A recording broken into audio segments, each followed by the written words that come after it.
नमस्कार, मैं Uday Shankar. News bioscope में आप सबों का स्वागत है। एक दिन पहले हमने आपको बताया था कि कांग्रेस के मंत्री नाराज हैं सीएम चंपई सोरेन से और इस वजह से कैबिनेट की बैठक में नहीं आएंगे। लेकिन आज जब कांग्रेस के मंत्री पहुंचे तो उन्होंने ऐसी नाराजगी की बात से साफ इनकार किया और कहा कि न्यूज बाइस्कोप से लेकर तमाम मीडिया हाउस में ये खबर चली कि मंत्री नाराज हैं, लेकिन नाराज कहाँ है, मंत्री तो आ गए। लेकिन हमारी तरफ से सबसे बड़ा सवाल ये है कि अगर बन्ना गुप्ता नाराज नहीं थे तो एक दिन पहले सीएम चंपई सोरेन ने जमशेदपुर में कई परियोजनाओं का शिलान्यास किया, कई नई योजनाओं की सौगात दी, तो आखिर बन्ना गुप्ता क्यों नहीं पहुंचे उनके कार्यक्रम में।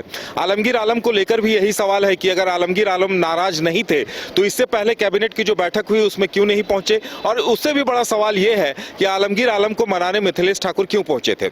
जाहिर सी बात है, आलमगीर आलम को मनाने के लिए मिथिलेश ठाकुर पहुंचे थे। चंपई सोरेन सरकार के प्रतिनिधि बनकर मिथिलेश ठाकुर वहां पहुंचे थे और अमूमन कांग्रेस के जो विधायक दल के नेता आलमगीर आलम माने जाते हैं, यानी कोई मैसेज अगर आलमगीर आलम तक गया तो इसका मतलब वो सभी मंत्रियों के लिए वो मैसेज है।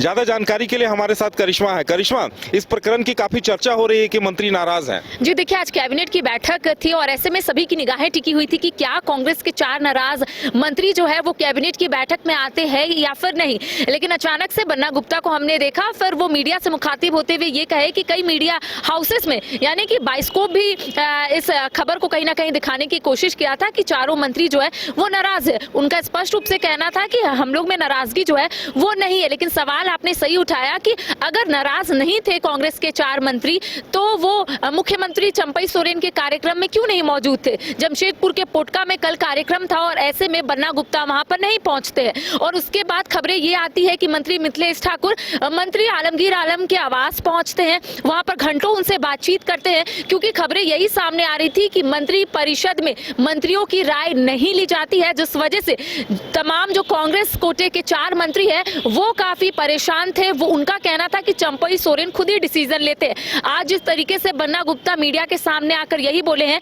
कि क्या मेरे शक्ल से ऐसा आप लोगों को लग रहा है कि मैं नाराज हूं, मैं तो यहाँ पर हंस रहा हूं, खुश भी हूं। तो ऐसे में सवाल ये उठता है कि अगर वो खुश है, अगर वो नाराज नहीं थे तो वो मुख्यमंत्री चंपई सोरेन के कार्यक्रम में जा सकते थे, जहां पर मुख्यमंत्री चंपई सोरेन ने कई परियोजना का शिलान्यास किया था। तो सवाल कई उठ रहे हैं और ऐसे में बन्ना गुप्ता आज मीडिया के सामने आए। दूसरी ओर कल हम एक तस्वीर दिखाए थे दर्शकों को, क्योंकि कल मंत्री मिथिलेश ठाकुर जब मंत्री आलमगीर आलम के आवास जाते, घंटों उनसे बातचीत करते हैं, तो लोकसभा चुनाव को लेकर अगर इन लोगों की ओर से दावे किए जा रहे कि सीट शेयरिंग को लेकर चर्चाएं हो गई है, अगर इन लोगों का कहना है कि उम्मीदवारों की नाम की घोषणा हो गई है जिसको लेकर प्रारूप भी बनकर तैयार हो गया है, तो ये दोनों मुद्दे तो नहीं होंगे। अगर ये दोनों मुद्दे जो है वो ये लोग उठा चुके हैं, ये चर्चाएं हो चुकी है, तो ये दोनों मुद्दे से हटकर अगर कोई एक मुद्दा बहुत हाईलाइट हो रहा है तो वो यही है कि मंत्री परिषद में मंत्रियों की बात जो है वो नहीं सुनी जाती। और ऐसे में कांग्रेस के चारों जो मंत्री हैं उनका यही कहना था, या फिर जो सूत्रों के हवाले से खबर आई थी वो यही थी कि इन लोग नाराज है।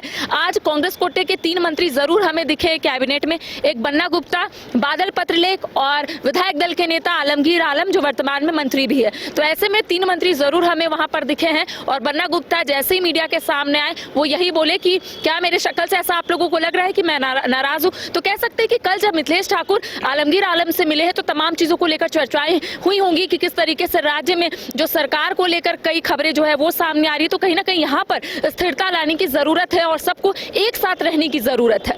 बिल्कुल करिश्मा, कहा जा सकता है कि जैसे अरवा राजकुमार अभी सीएम के खास बन गए, वो चाईबासा में लंबे वक्त तक रहे हैं, तो कहीं न कहीं चंपई सोरेन जी को ये लगा होगा कि अरवा राजकमल से उनकी बेहतर ट्यूनिंग है तो उन्हें ले आए। तो कहीं न कहीं मंत्रियों के मन में भी ये बातें होंगी कि जब तबादले का मौका मिला है तो हमें भी अपने मनमाफिक अधिकारी दिए जाए। तो इस चीज को लेकर थोड़ी नाराजगी हो सकती है। और दूसरी बात, सबसे बड़ी बात यह है कि देखिए, एक तो कांग्रेस के मंत्रियों पर दबाव इस बात को लेकर भी होगा, चुनाव है, एकजुटता दिखानी है कांग्रेस और जेएमएम के बीच में, और अगर वो कैबिनेट में नहीं पहुंचते तो मीडिया में ये खबरें चल रही थी तो ये अपने आप में एक बड़ा इशू बन जाता। हाँ जी, देखिए, जब से चंपई कैबिनेट का विस्तार हुआ है तब से आपने देखा होगा उदय कि कई जो विधायक नाराज चल रहे थे और वो भी कांग्रेस कोटे के विधायक। उनका यही कहना था कि एज इट इज मंत्रियों को वैसा ही रखा गया है जो हेमंत कैबिनेट में मंत्री थे, यानी कि 4 कोटे के जो मंत्री थे कांग्रेस के वो as it is Champai cabinet में भी उनको ही रखा गया है। तो ऐसे में आपने देखा होगा कि 8 नाराज विधायक सीधा दिल्ली जाते हैं, वहां पर आला कमान से मुलाकात करते हैं। अब 4 मंत्रियों के ऊपर अपने ही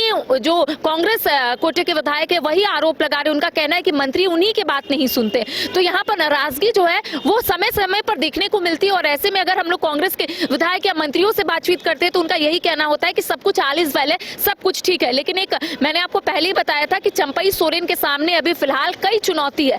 पहला चुनौती यही है कि कैसे सबको इंटैक्ट करके रखना है, कैसे सबको एक साथ रखना है, ताकि एक मैसेज जो है वो तमाम लोगों को मिले कि ये लोग एक साथ है। क्योंकि कई बार सवाल उठे हैं और कई बार यही उठते हैं सवाल कि सभी लोग एक साथ नहीं है, सभी लोग अपनी अपनी राय जो है रखने की कोशिश करते। और ऐसे में आचार संहिता से पहले अगर कैबिनेट की बैठक रखी गई और उसमें अगर कांग्रेस कोटे के 4 मंत्री नहीं आते उधर, तो एक बड़ा सवाल जो है वो उठता, चाहे वो भारतीय जनता पार्टी उठाती या फिर राज्य की जनता जो है वो सवाल पूछते कि आखिर कांग्रेस कोटे के 4 मंत्री क्यों नहीं पहुंचे। शायद यही वजह है कि मंत्री मिथिलेश ठाकुर मंत्री आलमगीर आलम से मुलाकात करने के लिए पहुंचे और तमाम चीजों का जिक्र किए कि अगर हमें इस सिचुएशन से निकलना है, इस सिचुएशन को टैकल करना है, तो एक साथ रहना पड़ेगा। ट्रांसफर पोस्टिंग का भी बात जो है बहुत सामने आ रहा था, तबादला भी बहुत लोगों का हो रहा था और ऐसे में मंत्रियों का यही कहना था कि उनसे राय नहीं ली जाती है। मंत्री परिषद में कोई भी डिसीजन होता है, कोई भी निर्णय ली जाती है तो मंत्रियों को उसमें कहीं ना कहीं इन्वॉल्व नहीं किया जाता है। यही वजह थी। हालांकि अब कह सकते हैं कि यहाँ पर चंपई सोरेन ने तमाम चीजों को अब अपने हाथों में ले लिया है, क्योंकि अब देखिए आज इस तरीके से जो मंत्री है कांग्रेस कोटे के वो वहां पर पहुंचे, तो कहीं ना कहीं ये कह सकते हैं कि चंपई सोरेन तमाम चीजों को देख रहे हैं और ये कोशिश उनकी लगातार हो रही है कि सभी लोग एक साथ रहे ताकि ये लोग एक साथ आगे बढ़े और जनता को एक कड़ी मैसेज जो है वो मिले। बिल्कुल, तो कहा जा सकता है कि फिलहाल इस प्रकरण का पटाक्षेप हो गया है और चुनाव के पहले एकजुटता का संदेश देना है और तबादले भी अब हो नहीं सकते। अब अगर तबादले होंगे भी तो चुनाव आयोग करेगा, सरकार नहीं कर सकती, क्योंकि आचार संहिता चुनाव की घोषणा के साथ ही लग गया है। तो कहा जा सकता है कि फिलहाल ऐसी कोई बात नहीं है और वो नाराजगी अब अगर है भी तो अंदर ही अंदर रहेगी और अब लोकसभा चुनाव के बाद इस बात को लेकर फिर देखने को मिलेगा कि क्या कुछ होता है। तो फिलहाल हमारे साथ इतना ही, हमें दीजिए इजाजत और आप देखते रहिए न्यूज़ बाइस्कोप। नमस्कार।